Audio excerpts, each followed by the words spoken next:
मैंने आयशा से कहा। वो मुझे बताते हुए शर्म आती है। तो उन्होंने तंजिया कहा, क्यों, जब कर रहे थे तब तो शर्म नहीं आती और बताते हुए शर्म आती है। मैं उनकी बात सुनकर शर्मिंदा हो गया। बोलो, तेल के साथ क्यों करते हो? मैंने फिर हिम्मत करके कहा कि इससे पप्पू लंबा और मजबूत होता है। उन्होंने कहा, यह सब तुमको किसने सिखाया है? मैंने कहा, किसी ने भी नहीं, बस इंटरनेट से पता लगा था और मैं ये बता के तेजी से बाहर निकल गया। उसके बाद मैंने अपनी शलवार बदलकर गंदी शलवार को बाथरूम के अंदर वॉशिंग मशीन में रख दिया और जाकर टीवी वाले कमरे में बैठ के टीवी देखने लगा। उस दिन फिर कुछ खास बात ना हुई। चाचा के साथ रात बातें होती रहीं। वो पढ़ाई के मुतालिक पूछते रहे और मैं रात को सोने तक चच्ची से कतराता रहा और दिन गुजर गया। अगले दिन मैं सुबह उठा, नाश्ता किया, सब अपने अपने कामों में लग गए। मैं टीवी वाले कमरे में जाकर टीवी लगाकर बैठ गया। मैं टीवी देख रहा था। कोई 2 घंटे बाद चची अपना काम ख़त्म करके टीवी वाले कमरे में आई। उस वक्त कोई 10:30 का टाइम था और आकर बोली, काशी बेटा, ये पैसे लो और बाज़ार से जाकर दिन को पकाने के लिए सब्ज़ी ले आओ। और मुझे पैसे देकर जाने लगी तो दरवाजे के पास पहुंचकर बोली, घर की चाबी किचन के दरवाजे के साथ कील पर लटकी हुई है, जाते हुए ले जाना। हो सकता है जब तुम वापस आओ मैं बाथरूम में नहा रही हूँ तो तुम दरवाज़ा खुद ही बाहर से खोलकर अंदर आ जाना। मैंने कहा, जी ठीक है, और वो अपने कमरे में चली गई। मैं वहाँ से उठा, चाबी ली और बाहर की तरफ निकल गया। यहाँ आपको बताता चलूँ कि बाज़ार हमारे घर से कोई तकरीबन 1 किलोमीटर दूर था। आने और जाने और सब्ज़ी खरीदने में मुझे तकरीबन 2 घंटे लगने थे और मैं पैदल ही चलने का सोचा। टाइम भी गुजर जाना था और बाज़ार की तरफ निकल गया। मैं घर से थोड़ी दूर आया था कि मेरे पीछे से मोटर बाइक आई और मेरे पास आकर रुकी। मैंने गौर किया तो वो हमारा हमसाया था, नदीम चचा। मुझे देखकर रुक गए थे और मुझसे बोले, काशी बेटा, कहाँ जा रही हो? मैंने कहा, चाचा बाज़ार जा रहा हूँ सब्ज़ी लेने। तो वो आगे से बोले, आओ बेटा बैठो, मैं भी बाज़ार जा रहा हूँ, मेडिकल स्टोर से दवाई लेनी थी। मैं उनके साथ बैठ गया और हम बाज़ार चले गए। वहाँ से मैंने सब्ज़ी ली और चाचा ने भी दवाई ली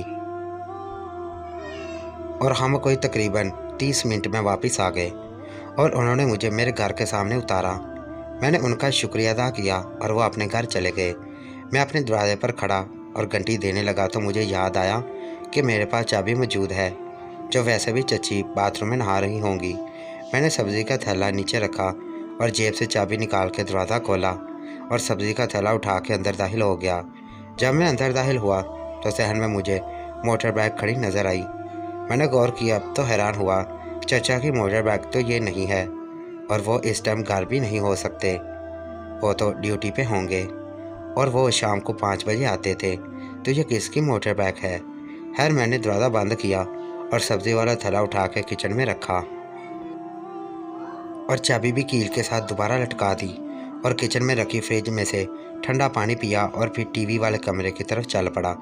जब मैं किचन से निकलकर चची के कमरे, जो कि किचन के साथ बना हुआ था, वहाँ से गुजरा तो मुझे उनके कमरे के दरवाजे के पास से अजीब सी हल्की हल्की आवाज़ें आ रही थीं।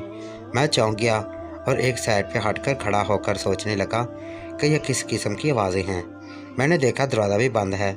मैंने आयशा से दरवाजे का हैंडल घुमा कर खोल कर देखने की कोशिश की तो मायूस हुआ। दरवाज़ा अंदर से लॉक था। मैं डर भी रहा था और सोच रहा था कि अंदर कैसे देखूं कि अंदर से किस चीज़ की आवाज़ें आ रही हैं। फिर मैं कमरे की खिड़की की तरफ लिपका, हो सकता है वहाँ से अंदर देख सकूं। जब मैंने खिड़की के पास देखा तो मुझे खिड़की के दूसरे कोने से पर्दा थोड़ा सा हटा हुआ नज़र आया। मैंने बहुत ही एहतियात से अंदर देखने की कोशिश करने लगा। अब की दफ़ा मैं कोई रिस्क नहीं लेना चाहता था।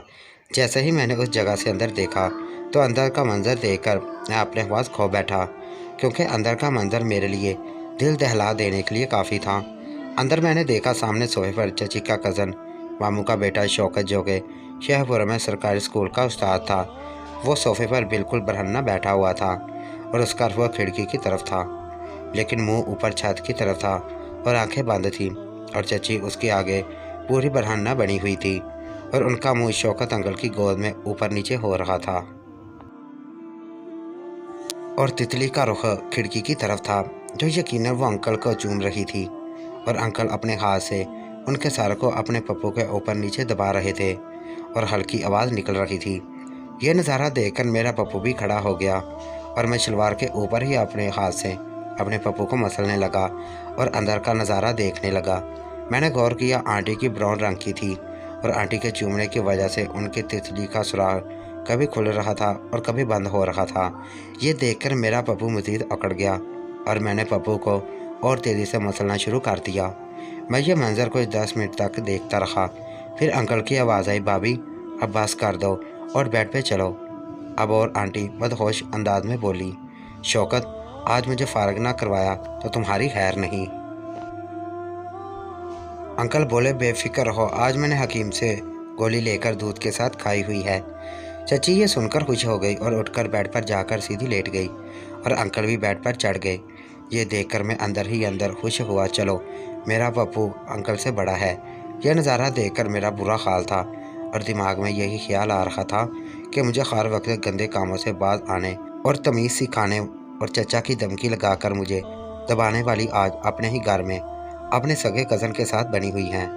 मुझे उस वक्त चची पे यह सोचकर गुस्सा भी आ रहा था और अंदर का नज़ारा देखकर मज़ा भी। यकदम मेरे दिमाग में एक आइडिया आया और मैंने फ़ौरन अपनी जेब से अपना मोबाइल निकाला और उसका कैमरा ऑन करके अंदर का जो मंजर था उसकी वीडियो बनाने लगा और दूसरे हाथ से अपने पप्पू को भी मसल रहा था। चची अंदर बड़े मज़े से तितली उठा उठा कर पप्पू के मज़े ले रही थी और अंकल भी फुल जोश में उनका मज़ा ले रहे थे और चची भी मस्ती भरी आवाज़ें निकाल रही थी। यह काम कोई 15 मिनट तक चलता रहा और चची एक दफ़ा फारग भी हो चुकी थी, लेकिन अंकल अभी भी फारग नहीं हुए थे और मैं तकरीबन 8 मिनट की वीडियो बना चुका था। और फिर अंकल की आवाज़ आई, भाभी अब मैं छूटने वाला हूँ, मुझे तुम्हारी तितली का मज़ा लेना है। मैंने यह सुना तो चची उठने से पहले वहाँ से थोड़ा सा हट गया ताकि वो मुझे देख ना सके। कोई 2 मिनट के बाद मैंने दोबारा बड़ी ही एहतियात से आगे होकर देखा तो चची बनी हुई थी और उसका और अंकल का मुंह खिड़की की तरफ था, लेकिन दोनों अपनी आंखें बंद करके लगे हुए थे और अंकल झटके पे झटके लगा रहे थे और चची मस्ती में आवाज़ें निकाल रही थी। ये कह रही थी, जल्दी कर नहीं तो काशी आंधा होएगा। अंकल ने भी अपनी रफ्तार तेज़ कर दी और मैंने भी अपने पप्पू को मसलना तेज़ कर दिया।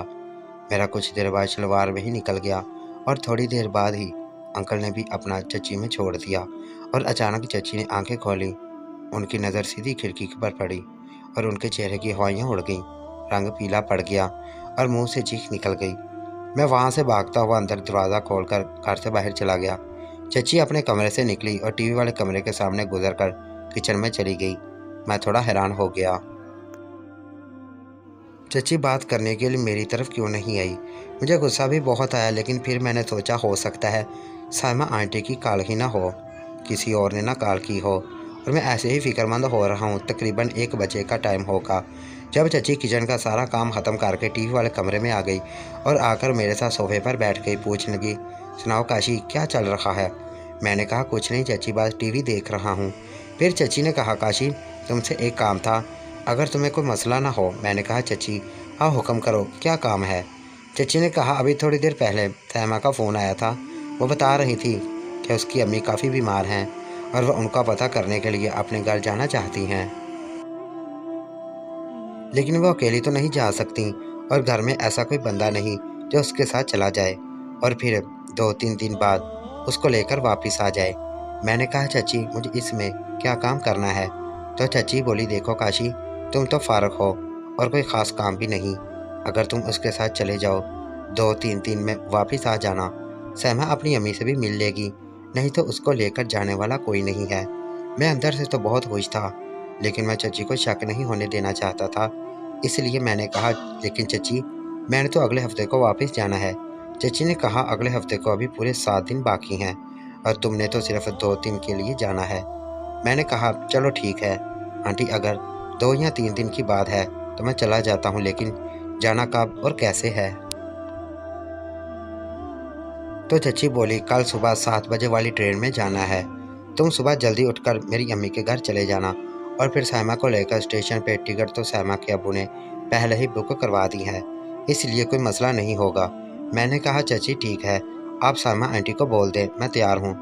मैं कल 6 बजे उनके घर तैयार होकर आ जाऊंगा। चाची भी मेरी बात सुनकर खुश हो गई और मेरा शुक्रिया अदा करने लगी। फिर उठकर अपने कमरे में चली गई।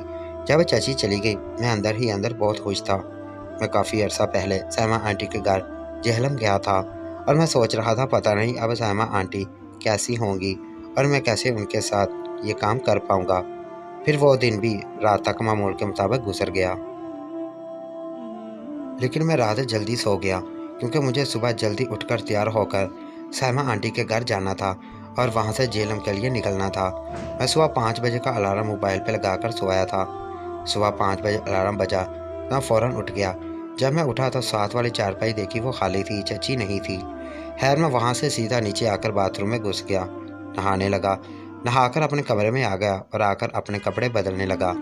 कमरे में मेरी एक शलवार कमीज पहले से इस्त्री हुई थी। मैं हैरान था ये किसने कर दी है। खैर मैंने वो पहनी और एक शलवार कमीज शापर में रख ली साथ लेकर जाने के लिए। इसकी अगली किस्त देखने के लिए हमारे इस चैनल को सब्सक्राइब करें।